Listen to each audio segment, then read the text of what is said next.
pamoja kuimarisha Kenya ni jukumu la Farm Kenya. Well, a very good afternoon to you and welcome to the Farm Kenya show.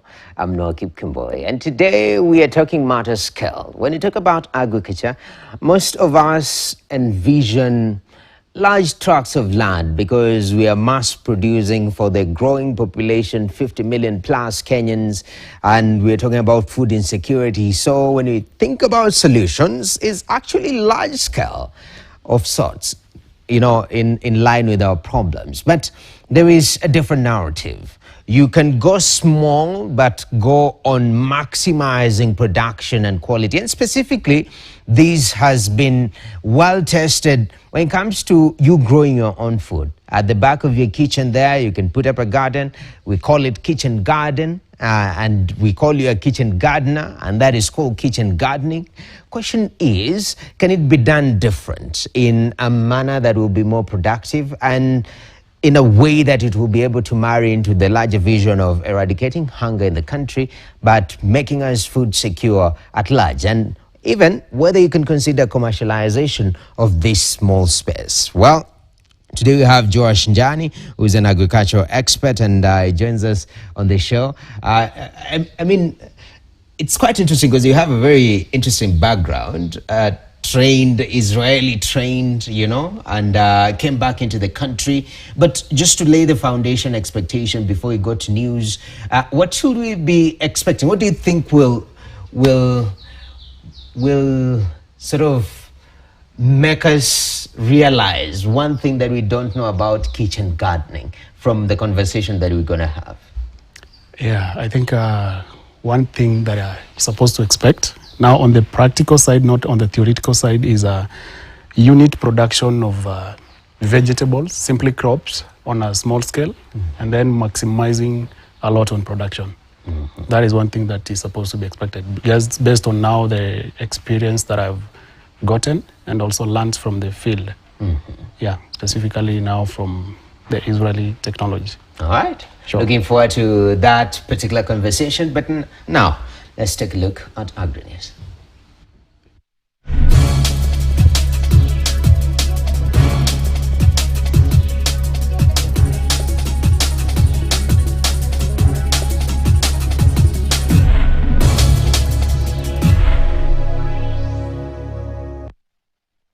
All right, to start us off is matters to do with agribusiness.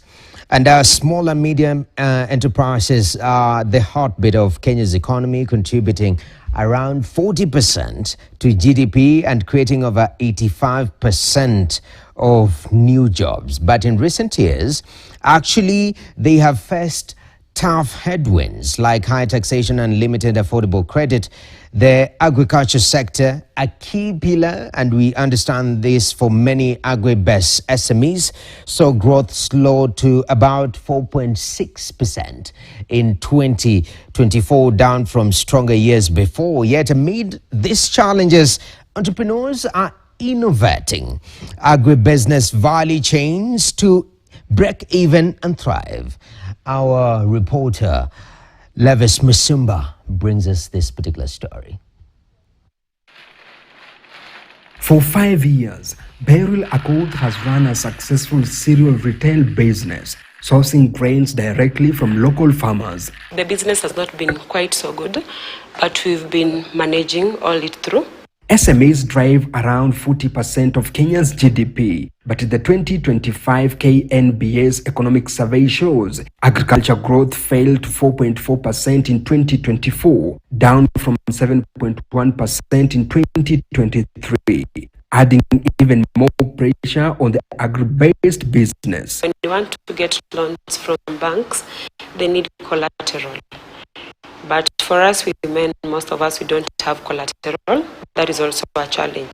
And like men who will give land and other things like collateral, so at some point it becomes an hitch or an hindrance to us as women. But declining profits in a tough economy forced a bold change. Instead of giving up, Beryl pivoted to value-added production, creating pure, natural, additive-free peanut butter from locally sourced groundnuts. I started with 3 kg of peanut butter, but currently we are producing up to 100 kgs a month of peanut butter. I source my peanut butter from Uganda, and as we've grown, we've shifted to Malawi. Malawi, they offer aflatoxin-free peanuts, that is groundnuts. Through UN Women's UAE Strategic Partnership Framework, training in gender-responsive procurement and the women's empowerment principles helped Beryl to master compliance, win institutional markets, and scale her business. I've been able to understand the certifications needed and the standards needed for a woman to go into procurement space. I've also been able to understand on how I can custom make or tailor make my products so as to fit in both internal and external markets, so as to ensure that I get the necessary procurement, and also to be able to sell my product, to supply my product in both institutional and these big corporations. The pivot has created jobs, especially for women and youth, in sourcing, processing, and distribution, empowering communities and meeting rising demand for healthy, homegrown foods. So I will tell women outside here, they need to start from somewhere. Start it small. If you have 1,000 bob, if you have 2,000 bob, don't sit to wait for bigger chunks of money, but you can start from where you are. You grow small, bit by bit, and you'll get yourself there. Beryl's story shows how innovation and targeted support can turn economic challenges into opportunities for agro-SMEs across Kenya. Aga County, where tomato farmers are shifting to safer and more sustainable pest control methods in a bid to curb crop losses and protect farm incomes. Now, in a program across 11 tomato growing wards, farmers are being trained on integrated pest management to boost biological control, improve farm sanitation, soil health management, and the use of biopesticides, and reduce over-reliance on synthetic chemicals.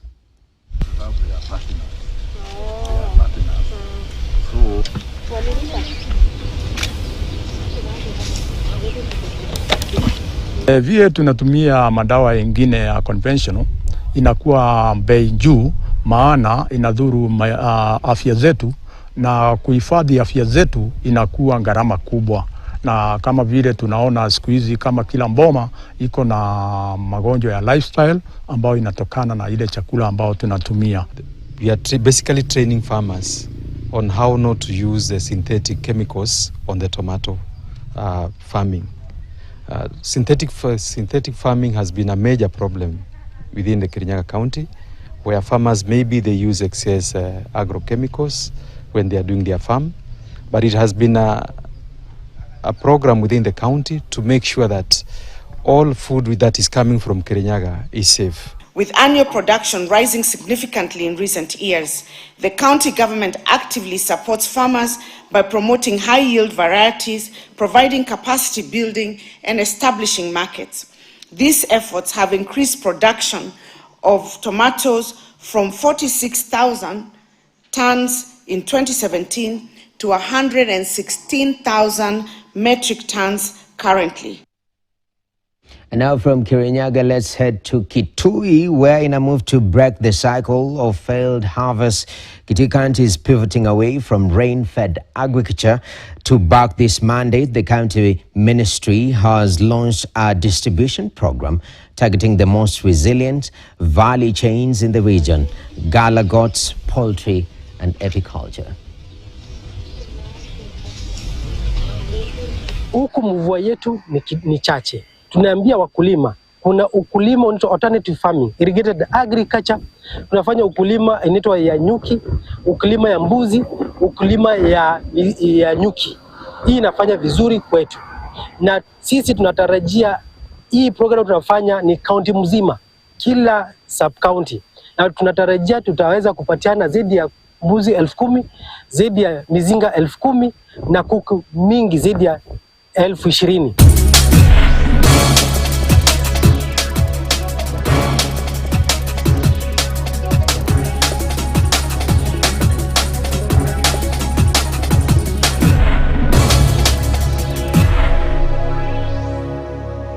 All right, and today on our weekly Farm Guide segment in Sochi, unusually high January temperatures have triggered early blooms with acacia dilbata, that is silver wattle, and primroses flowering nearly a month ahead of schedule. And now in recent footage shows that in winter sweet, Mahonia, Persian ironwood and snowdrops have actually thriving in the Sochi Arboretum and the Caucasian Nature Reserve. These early blooms are being harvested and gifted in anticipation of course, we had International Women's Day, and this particular story is in partnership with Valerie.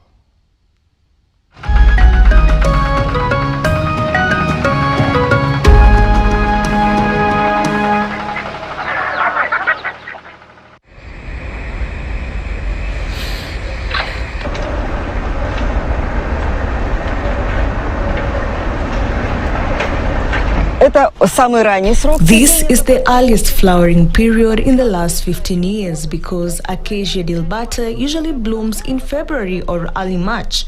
We all know this because the flowers of this plant are given as gifts on March 8th, International Women's Day, following the cold spell after New Year and the frosts around the Epiphany period. The flowering of the Acacia dilbata slowed down, and it is only now, with the sudden warm turn in the weather, that the buds have bloomed. On some trees, more than 30% of the flowers are in bloom. Some trees are already in full bloom, while others have not yet opened their buds.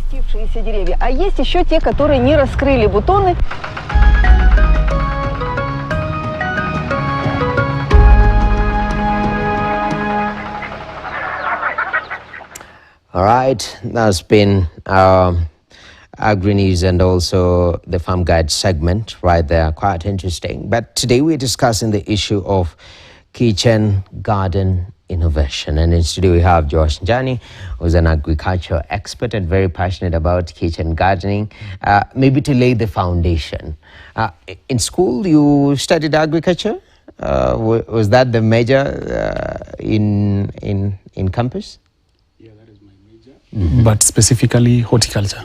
Okay. So the best subject that I performed well in high school was agriculture. Okay. Sure. Yeah, that's quite interesting. And where does the passion for kitchen gardening? Because kitchen gardening is one of those terms that for lack of a better word, we throw it around. You know, I have 2 sukuma wikis at the back of my house. I'm like, I do kitchen gardening. Where you sit as an agricultural expert in your own right, what do we term as a kitchen garden? Kitchen garden simply is growing crops around your household, but majorly for consumption. Yeah. Mm-hmm. So basically, I would say about my journey to kitchen gardening. Mm-hmm. That was way back while I was in campus in first year. Mm-hmm. Then what used to happen was there was a school farm. Back I studied in JKUAT. So there was a school farm, and then the school had, they were selling produce to now the staff and the members around the community surrounding the university. So with that, there were times which I was buying produce from the farm, but based on the consumption, and then now you're looking at the economics, I decided to just grow a few vegetables of my own. Mm-hmm. And now that was my journey with kitchen gardening. Mm-hmm. Yeah, I passion grew in it, and I focused so much on it. Mm-hmm. So. And since then, it's really grown. And even while at JKUAT, you got an opportunity for this program in Israel, which train people in the agricultural value chain. I mean, talk to us about that, because ideally, when you go outside the country, people expect when you come back, now you are going to work for the majors when it comes to agricultural sector. But that exchange program in Israel, what exactly were you guys being trained on? Yeah, way back in 2021, that is when I graduated. Mm-hmm. I actually graduated in 2021, stayed the whole of 2021 doing kitchen gardening. Mm-hmm. And then now, through that's when now I got exposed to this opportunity of going to Israel for the training. I went there as expected usually. People don't really, if you go outside the country, the norm is you stay there for long. I had a mission and a vision, so I went there to train, then come back with the knowledge. This knowledge to do with kitchen gardening, it's really been with me, as I told you. Since I got into campus during the first year, I had a taste of production of my own vegetables. And then now, while I'm doing the business that's after campus, I'm getting exposed to a lot of individuals who really don't know how to grow their own vegetables. And then now here, I have a degree in crop production. So I decided to lend this hand, though now with a pay, through selling the systems and also just doing the installations for people. And that's how now I got really interested in now, let me get exposed to these international standards of food production with the modernization and urbanization happening around. Okay. Yeah. Is it something that is globally sort of practiced and also popular? Are we seeing sort of a lot of embrace for kitchen gardening over the past few years? Yeah, globally, even in Kenya, people have really embraced kitchen gardening. But the only setback is the individuals who are meeting the demands or meeting the needs of these people who want to grow their own vegetables. That has been really a huge gap in the industry. And that's why I come in. But globally, on an international exposure, kitchen gardening is everywhere. Because, yeah. Oh, that's very interesting, because now you go to Israel and you are learning all this, because Israel is a major producer when it comes to agriculture. Like, they're doing too much with very limited resources. So if at all is learning, you're learning from among the best in that particular sector. Is there a sub-course on kitchen gardening, or is it sort of mass production during this experience? I've actually never seen any course or any academic related thing to do with kitchen gardening apart from the articles. But organic farming has been there. But to me, or according to now my exposure, kitchen gardening is one of, let me say, more of a personal interest. Remember, I'm scaling down from now large production of vegetables or production of crops to now very small units. Yeah. Okay. That is quite interesting, because a lot of training is geared towards commercial scale, large scale most of the times. So when you're scaling down this into this size, there seems to be a lot of adjustments to be made, but we'll get into that. For starters, you said while in campus you've been doing kitchen gardening, and you even started a business around it. For majority of Kenyans who consider themselves kitchen gardeners, what is the popular practice when it comes to kitchen gardening? Like, and what should be the standard practice when it comes to kitchen gardening, at least from the onset, putting up a garden? What has been happening around, or what is happening, is someone comes with a sack. Usually there are different sacks. So someone will come with a sack, fill it with soil, a bit of manure, and just plant the vegetables. Probably by the roadside, you acquire vegetables by the roadside, then you just plant it. But then now the more of an upscaled way of doing kitchen gardenings is there's the bit whereby you look at the media. Now the media, I'm talking in terms of the soil, exactly what you're planting your crop on. Analyzing which type of soil you're planting your crop on, because as I told you, kitchen gardening is barely taught anywhere. So it's more of a knowledge acquired through practice and now through meeting experts in the field. What is expected is you're supposed to know which crop, first of all, you're going to plant. Then you structure it out. In terms of structure is now accordance to your space, because most of the people, kitchen gardening that is happening around is usually in the urban areas. So we all have we are living in different areas. Others are living in high-rise buildings, others are living in a self-contained house. Like, they have part of their household having a kitchen, a space on the ground.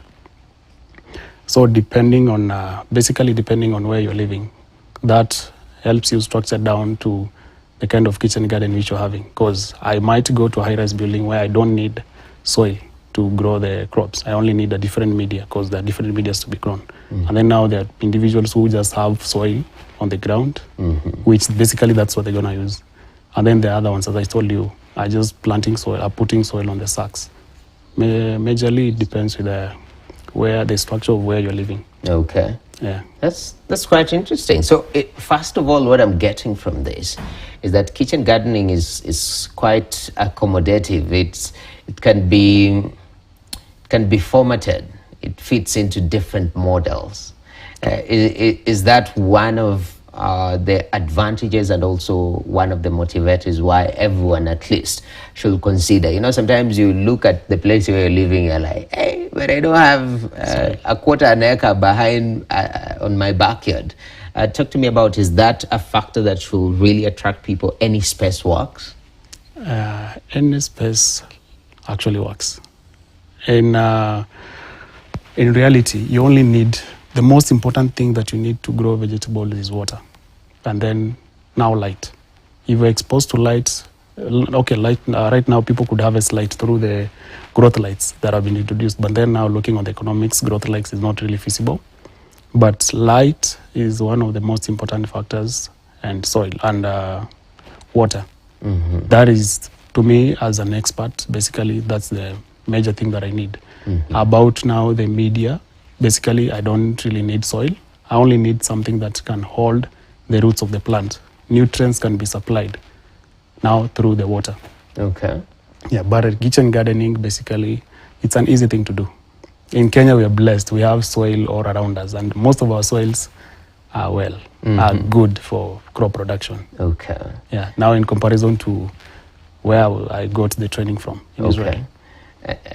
And before we go for a break, it's quite interesting. Are we, because you run a business around kitchen gardening. First of all, is there so much hunger for kitchen gardening?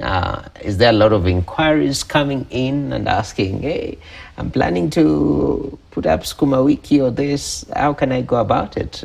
Is there that, can you see that hunger amongst Kenyans? That is very true. There is hunger for kitchen gardens. That is putting it into the perspective whereby there is a growth, actually about 4% growth, urban growth in Kenya on an annual basis. So 4% growth, that's about 250,000 people getting into towns. And then now look around, buildings are being constructed on a daily basis. And then now they're not being constructed going down, they're constructing going up to just accommodate the number of individuals coming into the urban centers. And now these individuals, most of them, thanks to now the not exactly globalization, but now thanks to exposure, people are watching what they're consuming. And now these same people who are moving to urban areas are trying to find a solution for their dietary needs. Okay. So that is exactly where kitchen gardens come in. Definitely. Yeah. A lot of urbanization making people consider kitchen gardening because they're able to grow their own food. Josh Njani is an agricultural expert, passionate, and also runs a business around kitchen gardening, and he says it can be done. Right now we take a short break right here on the Farm Kenya Show. Still more to come up. Stay tuned.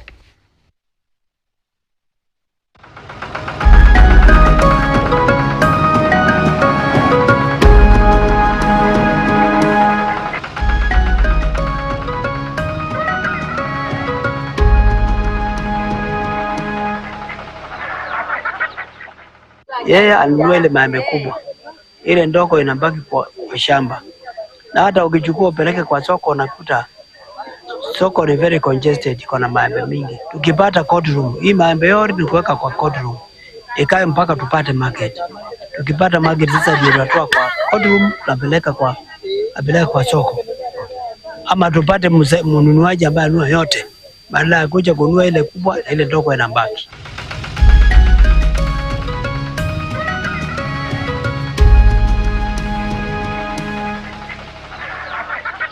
Indeed, sauti Kulima right there, and in this mango season, some complaining that it was not very well handled. There's a lot of loss. And in studio, we have Josh Njani, agricultural expert. I mean, Josh, what do you think about, because high seasons for lots of fruits, we normally experience the issue of loss, and post-harvest losses is always a major issue that affects Kenya's agricultural sector. How do we deal with this particular situation? I wouldn't want to speak as a post-harvest specialist, though in one of the things I studied was post-harvest handling, post-harvest crop handling. Just as a story, and then in line with my experience in Israel, I think post-harvest losses can be handled, though not entirely, but can really be handled. In Israel, what happens is that there is the value addition of produce. Initially, I had my approach towards the kitchen gardening is there are people who wanted to produce a lot of vegetables on their backyard, and then you find out that this person is having a lot of vegetables, and then they are staying in a place whereby they cannot really access the market. So I had come up with a model whereby I had a grocery. So when I overproduce on a client's household and they feel like, oh no, this is enough, they'll send the produce to me, which I could now sell on the grocery which I had.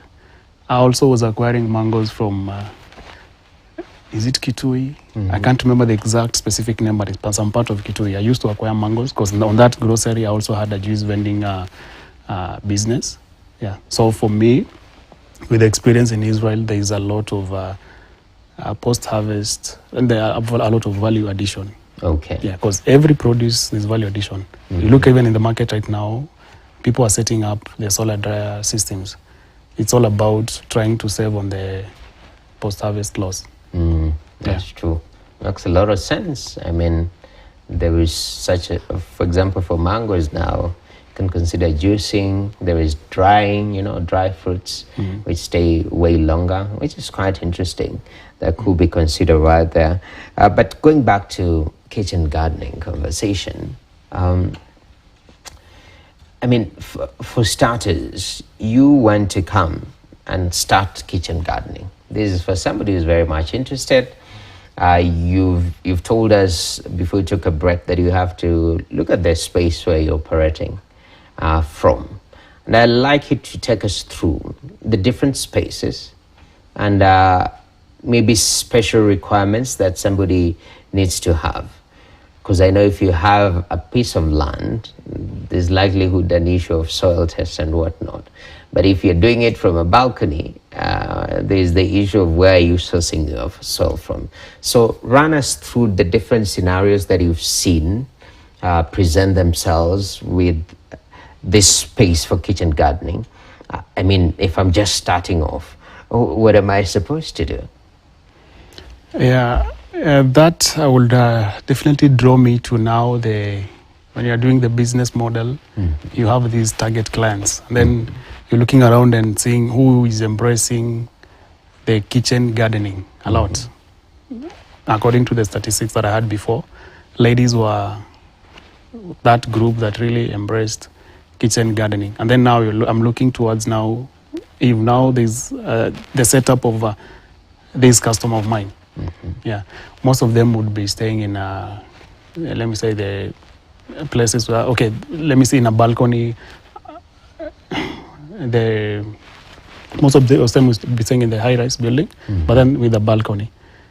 And then it is always been upon me to find a solution for it. Now, balcony is one of the sort of environment which I've been exposed to growing the vegetables. And then also now there's the is it bungalows, the single standing houses, whereby they have a small farm just by the house. That has also been one of the environments which I've worked on. And then now placing to the common homesteads, whereby they have huge, okay, someone is just doing construction, okay, they have a house and then they have a large space behind the house. So that has also been one of the environments which I've encountered. Okay. Yeah, but then now all these draw down to the structure of the place that this person is living. Okay. Because there's a solution for food production for everyone. All right. Yeah. Let's start with our balcony friends.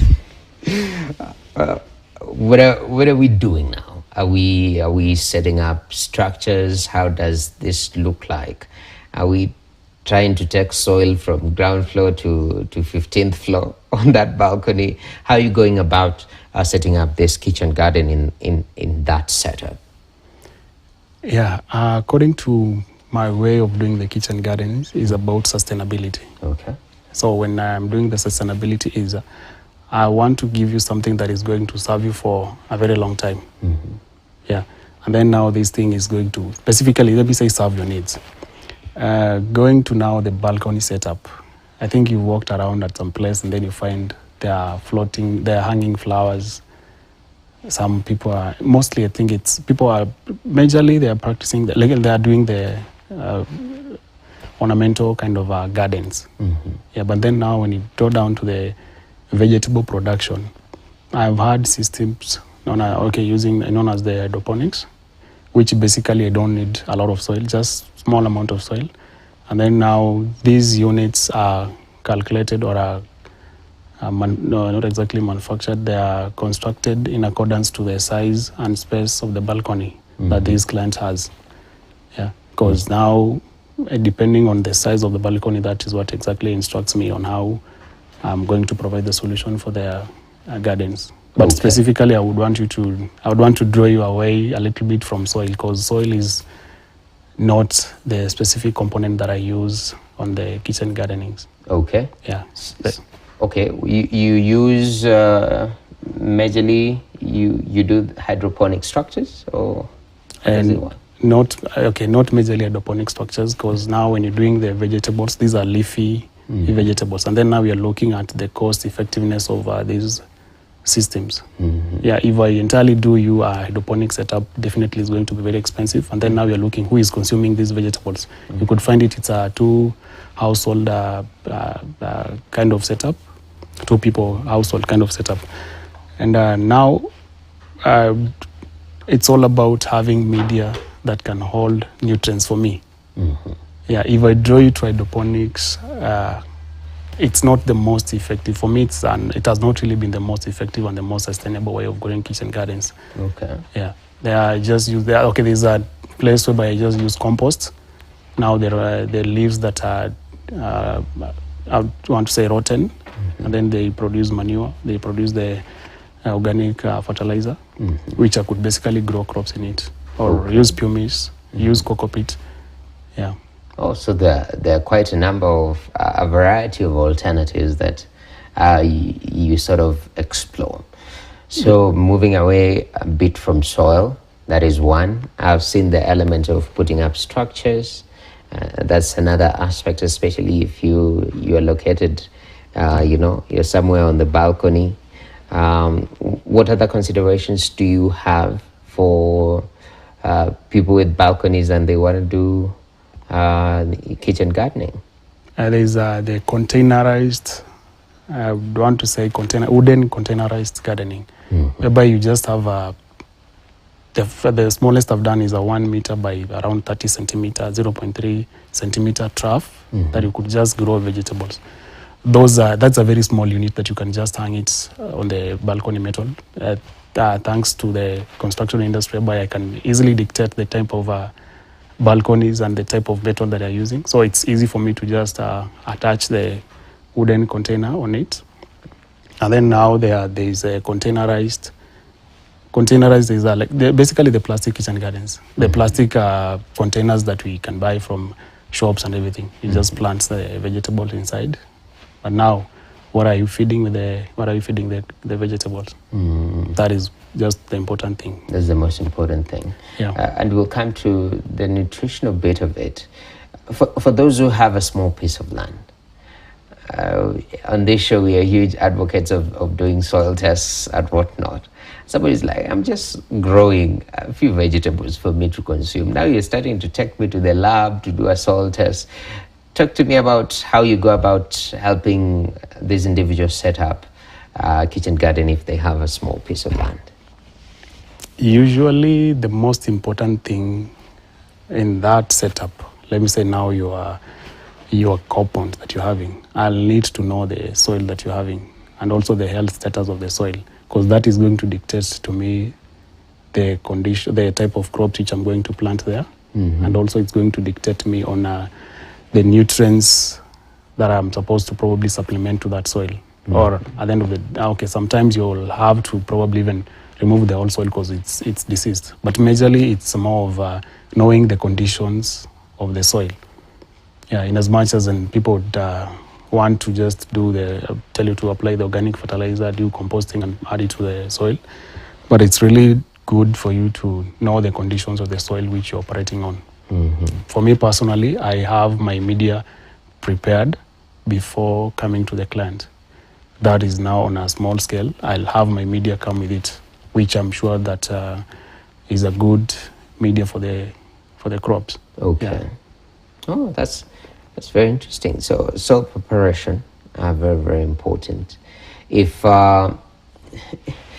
because we live, Nairobi is quite diverse, and I mean, even going to the metropolitan outskirts, you can go down to Machakos and Kamulu. There's elements of dryness. You can go up to Ngong. There is elements of wetness and all that, and these are different soils. And somebody's asking, where I am, maybe we don't get as much rain. Should I be hopeful, and how do I go about it? Does it mean I have to come back, especially you as an expert? You come with your own medium, help me if I have a small piece of land, or how do I make my farm sort of productive, set for this small scale production? Usually, what has been happening is you find most of our land has been continuously cultivated over a long period of time. This continuous cultivation sometimes degrade our soils. And then the matters to do with soil testing. It's actually very important, though now most people would want to bypass it, now putting cost on the side, putting soil cost into consideration. But then now, I'm not saying that if you have land, you have land and your soil is infected, I'm going to change all the soil or probably bring you another soil. It's basically more of I knowing the conditions, because there are different. Once I know the condition of the soil, I'll know definitely that this type of crop can't work well on this land. So I'll advise you on exactly which crops you could plant on this type of soil. But then now there is a remedy to every problem. Not exactly every problem, but then now there is one thing that I would want to point out, known as solarization. Most of these diseases that are on the soil are more of living organisms. What happens is the bit about solarization is you just use the artificial way of covering up the soil, then it heats up. After a duration of time, you find out that now the microorganisms, not exactly all the microorganisms, but then those disease-carrying vectors are killed just by heating up the soil using the solarization. And solarization is basically just using polythene bags to cover up the soil. Given a period of time, then your soil will be at least, let's say, rejuvenated again. Okay. Yeah. But now all soils, to me, before I do the kitchen gardenings, I really have to know the condition of the soil. Yeah. Very, very important. And people want to plant diverse vegetables. Somebody wants some kunde, another one is looking for mrenda, another one wants just the standard skuma, and they're good. Talk to us about the flexibility that kitchen gardening sort of opens up to you being able to diversify the products that you're growing. As an expert, I would, before now I do kitchen gardens for you, it's my role to educate you on the types of crops that would serve your purpose. Because now, before I do the kitchen gardens, we have to have a consultative meeting. And then now this meeting is me knowing the conditions which you are living in, And then now we break down to the type of crops which probably would want to consume. There are people who don't want to consume the indigenous vegetables. There are those ones who don't want to consume the exotic ones, now the likes of skuma. So this person dictates to me on the type of system that I'm supposed to put in place. And then now, thankfully, most of the vegetables are acclimatized to the conditions, to the, let me say, the Kenyan conditions. As we say, indigenous vegetables. These are our vegetables. Sorry. So the vegetables are, let me say, well acclimatized to these regions. Yeah, but basically it's more of knowing what the client needs and then me meeting their need independent to the household which they're living on. Okay. Yeah. Let's talk about scale. Like, how much can you do when it comes to kitchen gardening? Can it even be turned into a commercial venture where I'm growing sukuma wiki and I'm selling to a few of my neighbors and being able to sort of monetize this? Or is it purely, do you advise an expert that it remains purely for your own consumption? Not really.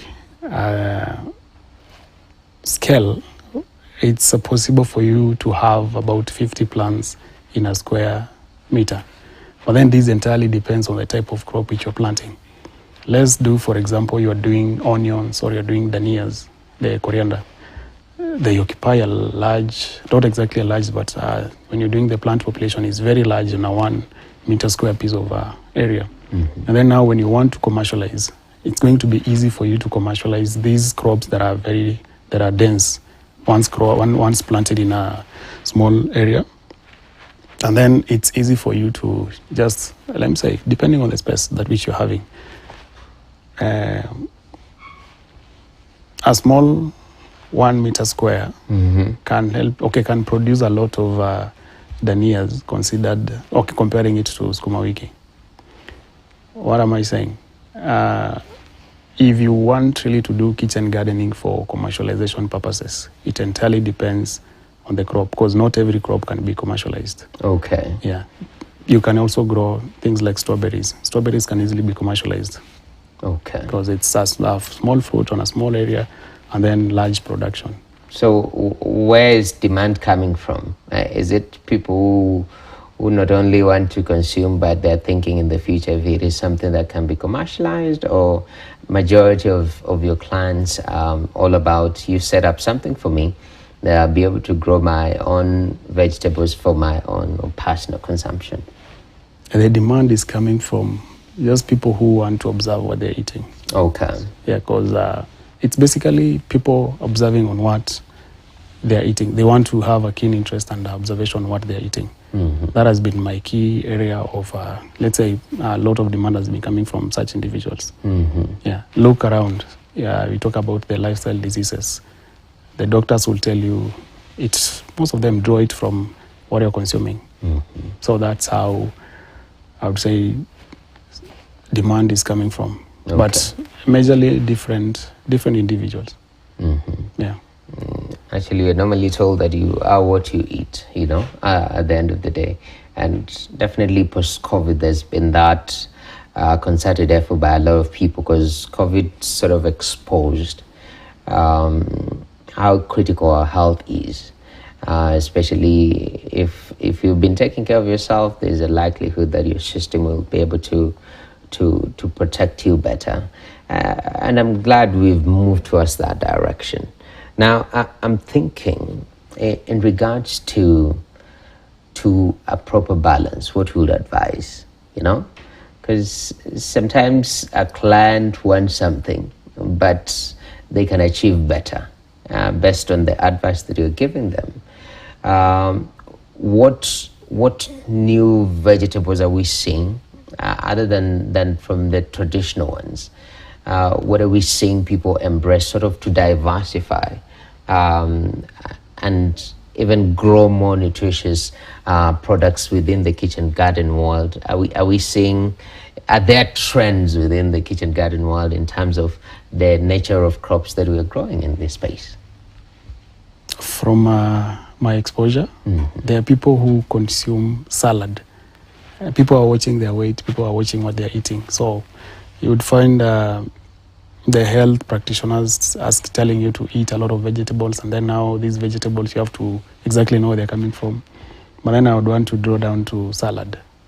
There are those people who are very keen on, let me say, the salad bit of consumption.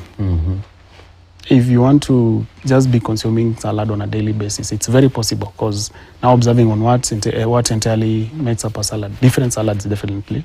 But then now, when you talked about a crop, there is a crop known as lettuce. Lettuce is actually very easy to grow. Like, it's the most, for me, it's the most easiest crop to grow. And according to now the trend, a lot of people have really been embracing the lettuce. And then now draw to onions. Not a lot of people consuming sukuma wiki, because there is, okay, I don't want to say about acidity, because there are varieties which have been brought around with the less acid, the acid in it. Yeah, but majorly the crops which are being introduced in the market, lettuce, it's not really been consumed a lot in Kenya, but I've seen quite a number of individuals embracing it. And in most of my systems, I have to include at least 2 or 3 lettuce. Okay. Just to introduce it to the market. Okay. Yeah. And as we close up this conversation, in terms of the larger vision that we have as a country, attaining food security is top of mind. Do you think kitchen gardening is one of those areas that can really boost the country's quest towards food security? And secondly, since you are a young person who's in business, agribusiness, helping people with kitchen gardening, do you think also there is space for job creation in the kitchen gardening value chain? From where I sit, first I'd want to address the issue of employment. From where I sit, there's a huge gap that's supposed to be filled on that industry of kitchen gardening. Then, knowing how to produce vegetables is easy. Drawing now to the national food security and nutrition basis, once you're my client, it's upon me to teach you on how to grow your own vegetables, because usually it's I install for you, I give you a month, or depending on the needs, I'll probably give you a support for 1 month or 3 months. Okay. Then through all this period, I teach you on pest management, on fertilizer application, and let me say the whole crop production. So it becomes very easy for someone to scale it up. Either now you want to scale it up on a larger piece of land, because definitely if knowledge has been exchanged, you really can go anywhere with let me say that. Okay. So there's a number of people who have actually fully commercialized. Now from that small unit to a bigger unit back in now large tracts of land or whatever they, yeah. So indeed, it has so much potential, links to being able to, for a country to achieve food security, and also young people to plug into kitchen gardening. As you've described, there are so many elements to it. There is the building of structures. Somebody can come and start a business on just supplying proper structures for kitchen gardening. And there is the mediums you've talked about. A lot of people are moving away from soil. So are you able to create composting, as you say, to be able to grow? There is the issue of seeds. There is the issue of maintenance, there's so much opportunity from what I've gathered from our conversation that also young people can tap into and take advantage of. But Josh, thank you very much for making time to speak to us on the Farm Kenya show. I appreciate it. Thank you. Asante sana. All right. Josh Njani is an agricultural expert, and he says that there is so much potential with kitchen gardening. He's created a business around it. He's done it since campus, and he's a living proof that that is the way to go, especially if you have a space. Try it out. You can be able to cut costs on your vegetables, and also traceability is pretty easy because it's just back to your balcony, which is quite interesting. And also very healthy. But kitchen gardening is one of those practices that you can give it a try in the year 2026. That's been all from the Farm Kenya Show. My name is Noah Kipkimboy, and this bye-bye for now.